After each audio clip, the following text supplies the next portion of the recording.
The information contained in this podcast is for general information purposes and does not constitute investment advice. You should seek investment advice tailored to your circumstances before making any investment decision. This is In the Know, a monthly investment podcast brought to you by Magellan Asset Management. Ultimately, our biggest point of leverage is our customers. If we can get them to live more sustainably, we're going to make a ton more progress. As you all know, sustainability is not a simple topic, but we have to try and find ways to make it simple and actionable, and ultimately also to demonstrate in the stores and online that sustainability is a value for the company and that it shows up in meaningful, authentic ways throughout the customer journey. That's Chris Cassell, the Vice President of Corporate Sustainability at Lowe's Home Improvement, discussing how customers play an important part in achieving Lowe's environmental ambitions. But they're not the only part. Welcome to Magellan In the Know.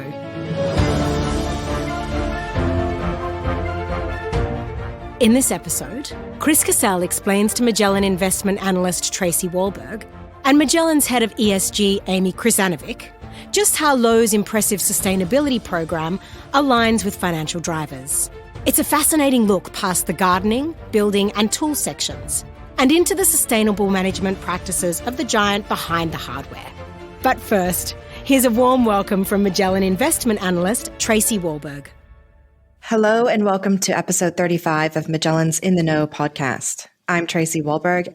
I'm joined by Amy Krizanovic and Chris Cassell, Vice President of Corporate Sustainability at Lowe's. Welcome, Chris. Thank you both for letting me join you today. I'm delighted to be here. With that, I might start with a bit of background on Lowe's. Lowe's was founded over 100 years ago in North Carolina, where it is still headquartered today.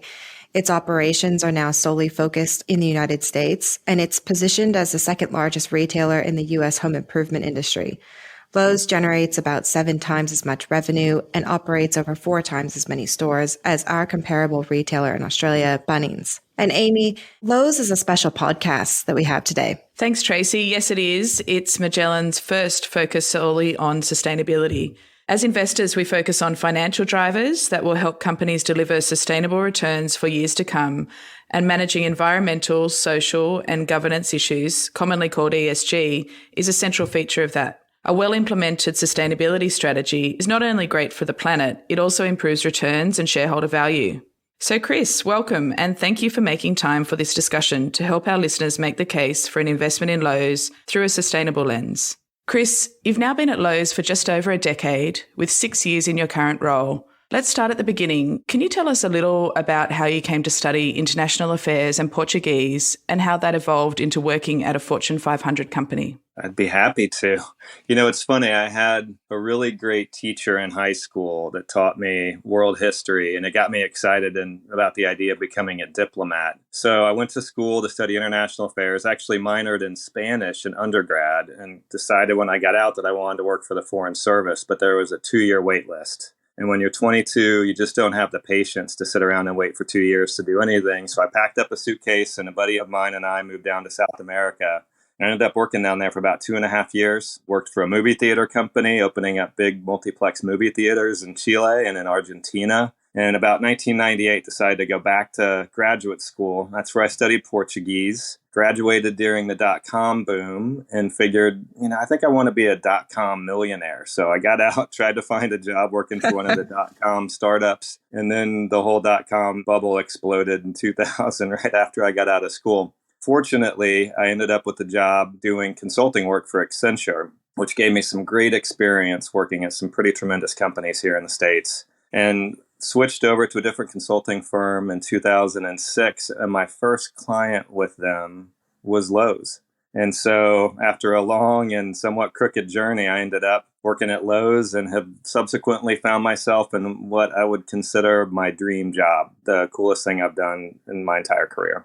Well, that is a very interesting pathway to your current role. Could you tell us a little bit more about what you were involved in when you were consulting? What were some of the topics there, and therefore what has sort of helped in terms of your role at Lowe's in sustainability? Absolutely. So the consulting work was interesting. It was a combination of process development, strategic planning, I did some IT development as well. And ultimately what it came down to in my consulting career, and then later in the last role that I had at Lowe's running business planning and strategy, was trying to find ways to drive strategic transformation within big companies. Taking a look at the broader environment, evaluating trends that were happening, and then figuring out how to leverage change management to help move a company in a new direction. And ultimately, when you think about it, that's really what sustainability is all about. We're trying to look at the ways that Lowe's does what it does and change them so that we do it in a better way. And so, I think the skills that I picked up in the consulting world have really helped me to be more effective in my role today. Chris, Lowe's has set out a clear sustainability agenda, identifying the issues that are material to the business.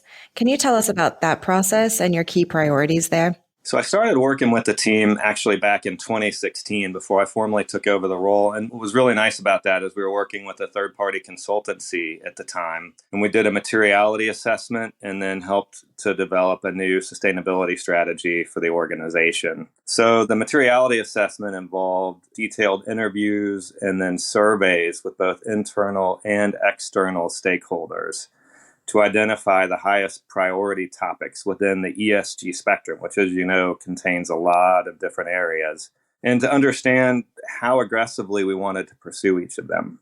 We also conducted a benchmarking process at the time to see where Lowe's stood so we could determine if we were ahead, if we were behind, and where we wanted to get to. And through that whole process, both through the surveys, the interviews, and the benchmarking, we were able to narrow down on the topics that we felt were the most important. I'll never forget, I think I was about 6 weeks into my formal role on the team, and I had to take the new strategy and present it to our board of directors. And it was the first time that I had ever been in front of our board. We had just built the strategy out, and it was probably the most nervous I've ever been in my entire life.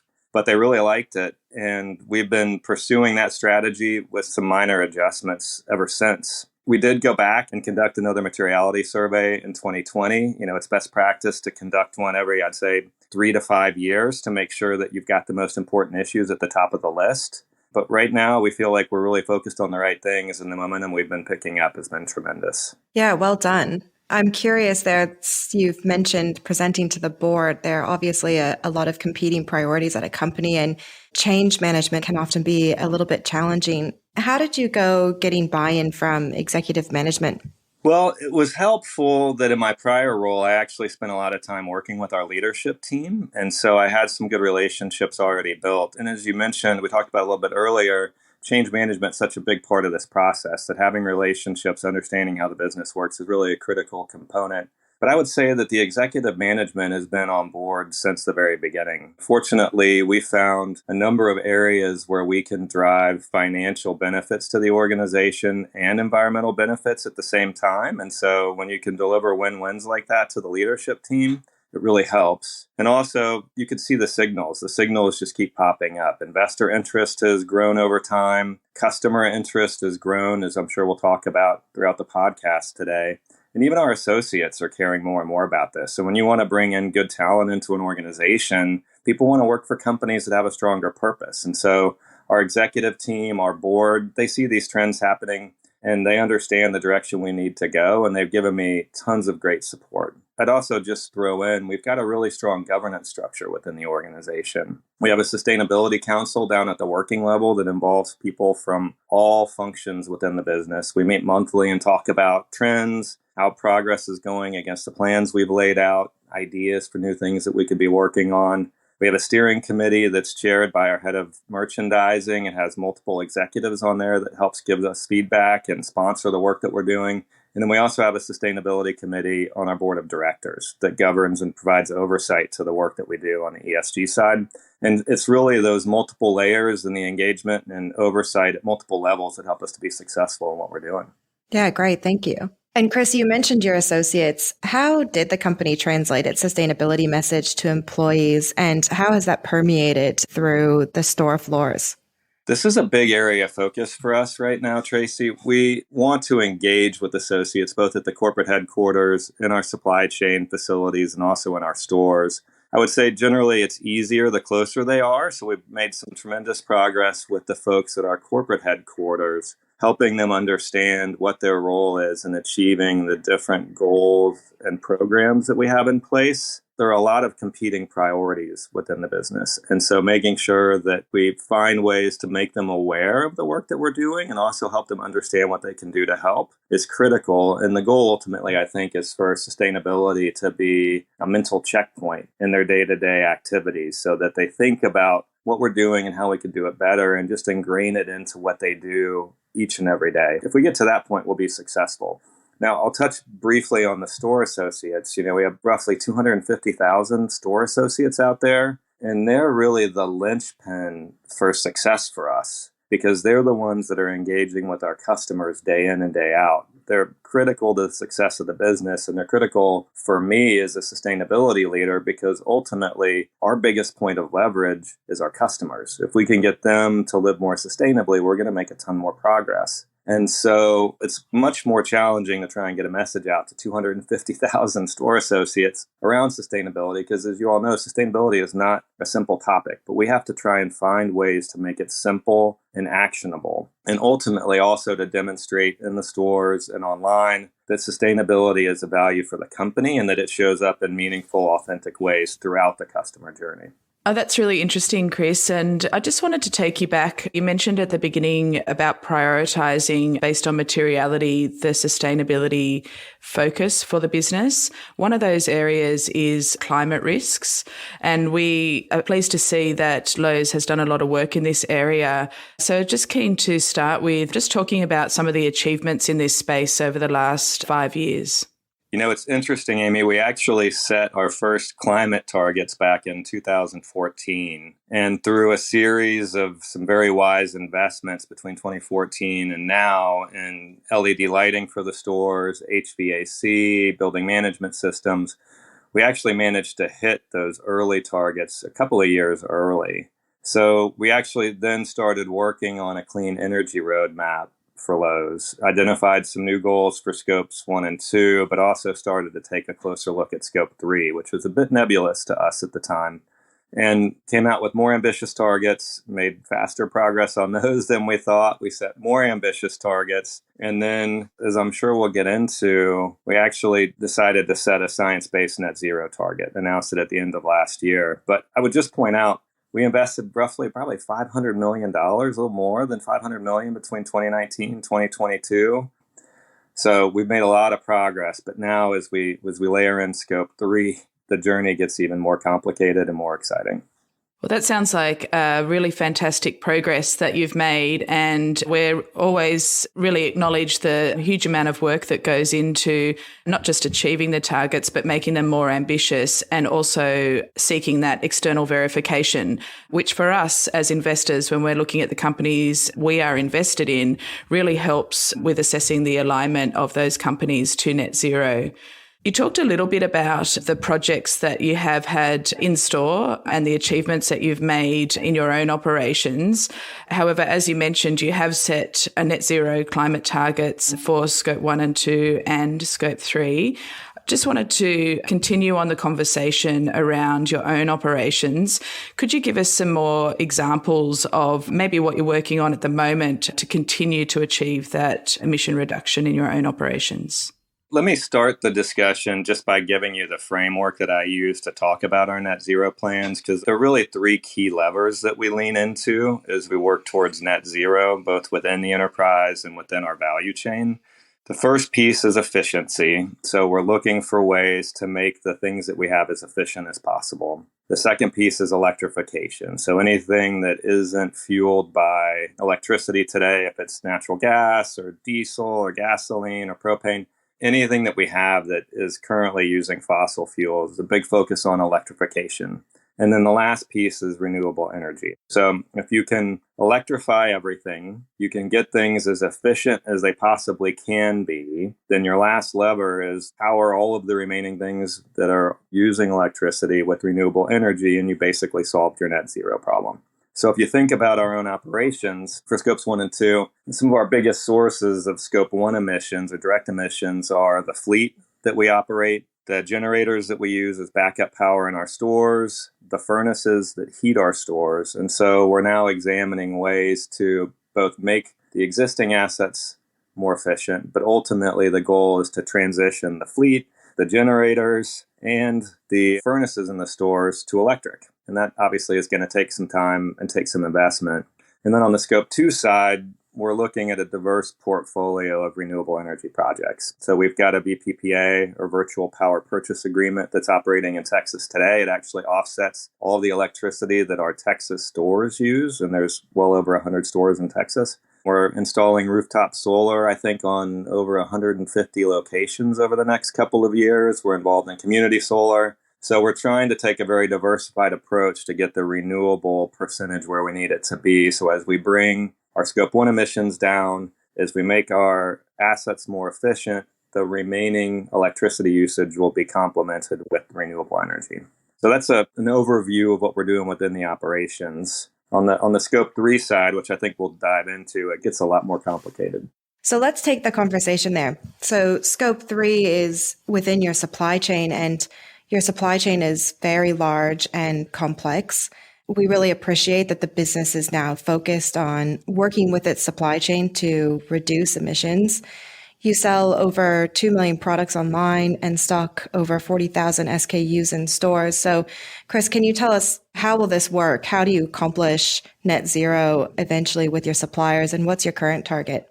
You bet. Yeah. So the current target right now is a 22.5% reduction in Scope 3 emissions by 2030. And then fully net zero by 2050. Just to give you a little bit of an overview, unlike a lot of the retailers that are out there, our largest source of Scope 3 emissions is use of sold products. So it is the emissions tied to the lawnmowers we sell, the refrigerators when they get plugged in, gas grills, water heaters, you name it. Those actually drive nearly 80% of our total emissions impact. So when I was talking earlier about our customers being our biggest leverage point, our focus really is how do we drive sustainability into the home. The second largest source of emissions is upstream manufacturing, or what they call purchased goods and services. And both of those areas, when you think about it, both the product use element as well as the upstream purchasing element are both heavily dependent on our suppliers. They're the ones that are designing the products, they're the ones manufacturing them. And so close collaboration and partnership with those suppliers is going to be critical for our success. They have to be on the journey with us. Just to give you an idea, we have over 10,000 suppliers. We're obviously going to focus on the biggest ones first and try and help them, if they're not already on the journey, recognize that there's a challenge we all need to solve together and bring them along on the journey with us. We got to take a look at the way they're running their facilities upstream, help them find ways to eliminate emissions and take care of their supply chains upstream from us. And then we also want to work with them to design and build better products for us over time. And the way we think about it is the first thing we do is we got to educate and signal to our suppliers the direction that we're headed. Then we have to capture data and figure out where everybody is on the journey so that we know to lean into the places where we need to lean into, and the folks that are already well on their way, we can just partner with them and keep moving along. And then we want to motivate and recognize the folks that are doing well. So just to give you an example, we have a Sustainable Vendor of the Year award that's given out every year to recognize the top supplier doing sustainability work for us. And we're trying to find other ways to provide recognition and rewards to those suppliers to encourage them to continue to do a good job. I just want to pick up, Chris, on a few things that you mentioned there. You did talk about the challenges, but you also talked about working with your supply chain. And something that we really acknowledge from the companies that we invest in is where they are being a leader and collaborating, whether that's with peers or part of the supply chain. So we noticed that you are a board member of the Product Stewardship Society. We're just really interested to hear a little bit more about product stewardship and perhaps give us a few examples of how that's been implemented at Lowe's. Product stewardship is an interesting space. It's actually an emerging and evolving profession, and there isn't even really a formal, globally accepted definition of it yet. So it was great to participate with that group because I got to meet a bunch of really talented people and learn from the work that they were doing. The way the Product Stewardship Society defines it is responsibly managing the health, safety, and environmental aspects of raw materials, intermediate, and consumer products throughout their life cycle and across the value chain in order to prevent or minimize negative impacts while maximizing value. So that's the way they define it on the website. I know that's a lot of words. I kind of think about it this way. The goal is really to design and build better products. And one of the ways that we're implementing this, so, we talked a little bit about our suppliers. Well, the gateway to our suppliers is through our merchandising organization. And so our merchants historically have not been that familiar with sustainability as a key consideration when they're making purchasing decisions. So our first goal is, okay, how do we go and educate our merchants, make them smarter so that when they engage with our suppliers, they can actually ask the right questions, push for the right investments, and focus on the most impactful areas for the product categories that they run. And so we've actually built out a product sustainability framework, which helps to identify the key areas where we think we can make improvements in product sustainability. The 6 categories that fall into the framework include sustainable materials, healthy homes, reducing and recovering waste, or as we like to call it, circularity, saving water, reducing emissions, and then we have this catch-all bucket that's more focused either on community empowerment, like fair trade, or on a full end-to-end impact, like cradle-to-cradle certification. So we use this framework to help educate the merchants, and then we roll these buying guides out category by category. So if you're in live goods and you're selling plants, you'll know which of those elements within the sustainability framework are actually the most important for the category you manage. And as you can imagine, live goods sustainability priorities look very different than they do in appliances. They look very different than they do in outdoor lawn and garden. And so each one gets a bespoke guide to help them understand which areas they should be leaning into and what types of things they should be focused on. Oh, that's really interesting. And I think that education piece is so important. Most employees and suppliers and partners across the organisation and industry want to do the right thing, but providing that framework and education sounds very constructive. One area that you mentioned in terms of your suppliers, which is quite a large area for Lowe's, is around the sustainability and biodiversity of the sourcing of wood. So Lowe's is one of the largest buyers of wood in the world. Could you give our listeners an idea of the scale of this for Lowe's and how that puts you in a position to work with your suppliers to really focus on sustainability and provide that education you're talking about? To give you an idea of scale, we sourced in 2022, we sourced roughly 395 million cubic feet of wood. That includes everything from 2x4s, plywood, to little poles and ceiling fans and lamps, handles on tools. So 395 million cubic feet. I was trying to find some sort of equivalency so that I could help people understand what that looks like. It's roughly the size if you filled up all 114 stores in the state of North Carolina where we operate from wall to wall, floor to ceiling with wood, or about, I was also looking up the Great Pyramid of Khafre in Egypt is about 75 million cubic feet. So it would be about five and a half Great Pyramids worth of wood every year. Wow, that really provides some perspective on scale. Thank you. Yeah, so you can see why it's an important topic for us. And, I would just say, to start the discussion, one of the things I would say within the home improvement sector and specifically for building materials, we really believe that wood is one of the more sustainable materials that you can use for building products. It's renewable, it stores carbon, it's very durable, and it can be used in a lot of different ways. And so we believe it's a sustainable material, but you really have to understand what type of wood you're sourcing, where it comes from, how it's grown and harvested. Forestry practices are extremely important in this space. So you can't just go out and blindly buy wood from anywhere, any kind of wood. You have to be very thoughtful in how you pursue your sourcing practices.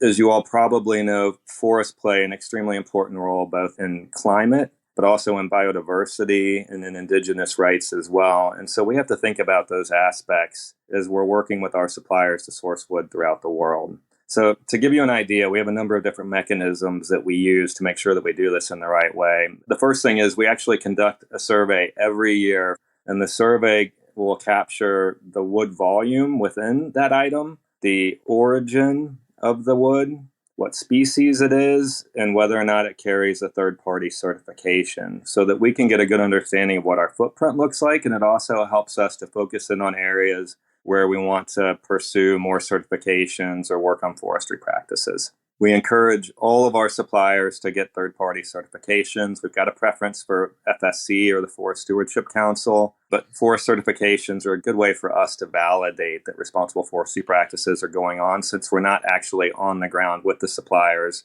while they're sourcing the wood. In addition to that, we also conduct audits of our suppliers annually. So we'll pick folks from the survey and we'll go in, we'll send auditors out to their site, we'll review paperwork, we'll review their sourcing practices, their policies, the way they communicate to their employees and to their vendors to make sure that their practices are actually in alignment with the principles in our wood sourcing policy and the commitments that we've made externally. And then finally, this is a team sport. We look for partnerships and collaborations, like you were mentioning earlier, to find better ways to source wood and to improve forestry practices around the world. So we're partnered with the World Wildlife Fund. They've got this great program called Forest Forward. Several large wood sourcing companies out there all come together. We talk about challenges and opportunities we're seeing, ways to improve transparency and visibility, ways to drive certification.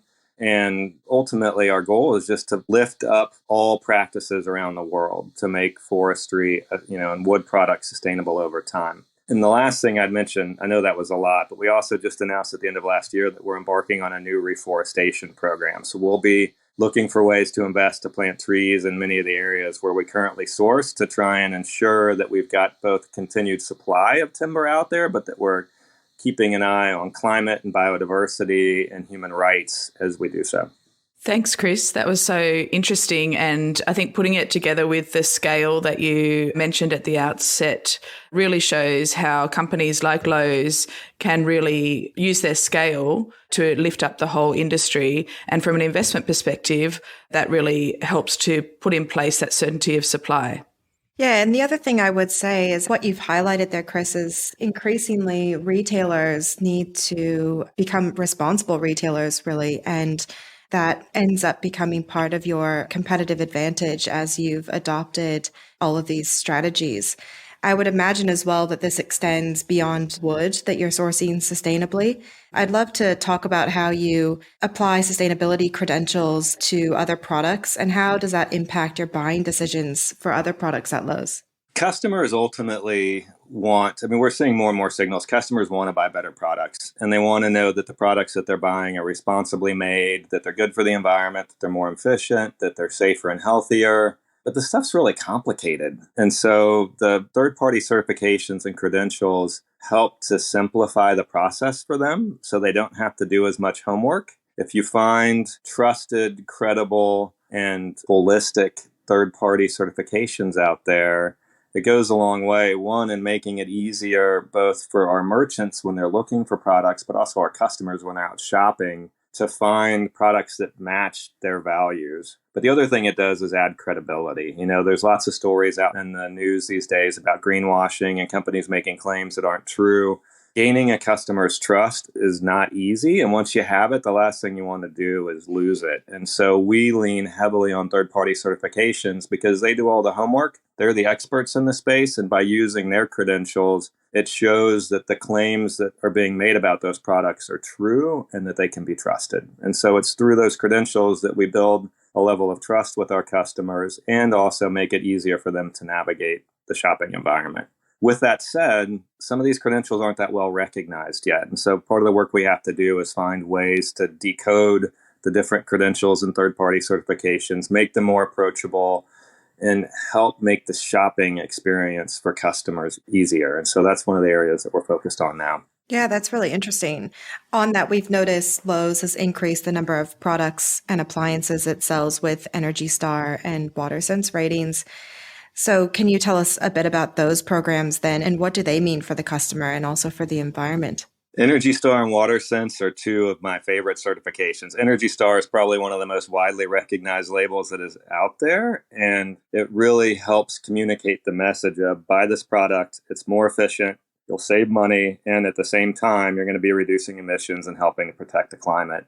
WaterSense is also great, similar story, but focused on water conservation. And the great thing about it is not every customer walks into the store thinking like, hey, I'm going to be a great sustainable customer today. but everybody loves to save money. And so sometimes you lean into a message about savings rather than a message about saving the planet, but you ultimately achieve the same goal. Now, just to give you an idea, think about Energy Star. The water heater in your house, generally speaking, is somewhere between 10 to 15% of your monthly energy bill. Energy Star certified water heaters are at least 20% more efficient and oftentimes even more efficient than that. And so you can take big bites out of your energy bill just by buying a different product at the front end, and you don't have to do anything differently afterwards.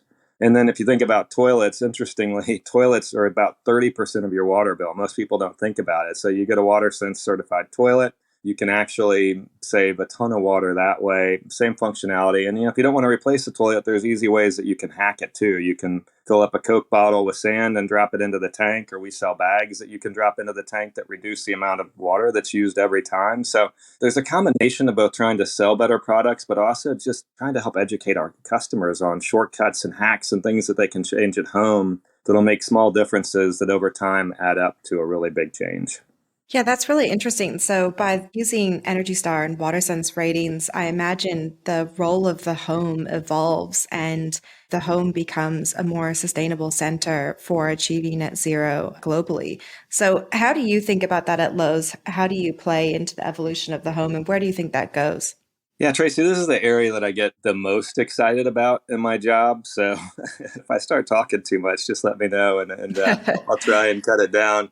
But it's really fascinating space. So in the U.S., homes account for roughly 20% of energy consumption and emissions for the country, and roughly 50% of water consumption and waste generation. And you think about our company, what Lowe's does each and every day is talk to customers about changes they want to make within their home. The median home age in the U.S. is 41 years. And so there's a lot of outdated infrastructure and tech in those homes that need to be evolved if we're ever going to get to a net zero context for the whole planet. And so, I sort of view this as our superpower, as we can be the ones to help customers on this journey to make this transition. And it's a very similar set of themes to what we talked about earlier when we were discussing net zero. It's about electrification, it's about efficiency, and it's about renewable energy. So you can start with simple things like, how do you improve the insulation in your home? How do you check to see if you've got leaks? And you get weather stripping or caulking or sealing, get LED lighting in. You can make big changes with relatively small investments on the front end, and then move on to improving your appliances, converting from a traditional water heater to a heat pump water heater, getting Energy Star certified appliances, converting that lovely gas cooktop you have over to an efficient electric one or induction cooktop. I just bought one. They're amazing. But then you think about that sort of transformation from the 41-year-old median household to what I'd like to refer to as the George Jetson home of the future. We're not quite to flying cars yet, but, homes are going to need EV chargers as EVs become more popular. You're seeing solar panels being installed, battery storage. You're seeing smart home technology come in that starts to tie all of these different things together. And I envision this future where you've got these highly efficient homes powered by renewable energy. All of the assets are talking to each other, and you're getting the same or a better level of comfort out of it, but with a much lower environmental impact. And so it gets me really excited to think about how to do it. And the fact that we can be the ones to help educate and guide and lead customers through that transition is really exciting.